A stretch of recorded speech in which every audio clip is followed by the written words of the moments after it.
राज्यातील ग्रामीण भागातील शिक्षणाचा कणा मोडणारं 15 मार्च 2024 शासन निर्णय गव्हर्नमेंटनं काढलेला आहे।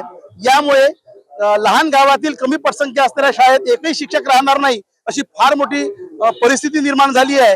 या माध्यमातून राज्यात 14,000 शाळा बंद होणार आहे, 25,000 शिक्षक अतिरिक्त होणार आहे। पण त्याही पेक्षा महत्त्वाचं, ज्या महाराष्ट्राला पुरोगामी म्हटले जाते, शिक्षणाची प्रयोगशाळा म्हटले जाते, त्या शाळेमध्ये विद्यार्थीच राहणार नाही। शासनाला येणे प्रकारे शाळा बंद करायच्या होत्या, परंतु न्यायालयामध्ये ऍफिडेव्हिट केलं, शाळा बंद करता येणार नाही असं सरकारच्या लक्षात आल्यावर आता नवनवीन GR काढून शाळेत मुलंच राहणार नाही अशा पद्धतीने कमीत कमी शिक्षक द्यायचे आणि मुलांना शिक्षकापासून वंचित करून पालकांना बाहेर मुलं टाकण्यासाठी बाध्य करायचं, अशा प्रकारचा निर्णय घेतला आहे। राज्य शासनानं आता तरी महाराष्ट्राची परिस्थिती समजून हा 15 मार्च GR मागे घ्यावा, अन्यथा रस्त्याच्या सोबतच न्यायालयीन लढण्याशिवाय राज्य प्राथमिक शिक्षक समितीला पर्याय राहणार नाही।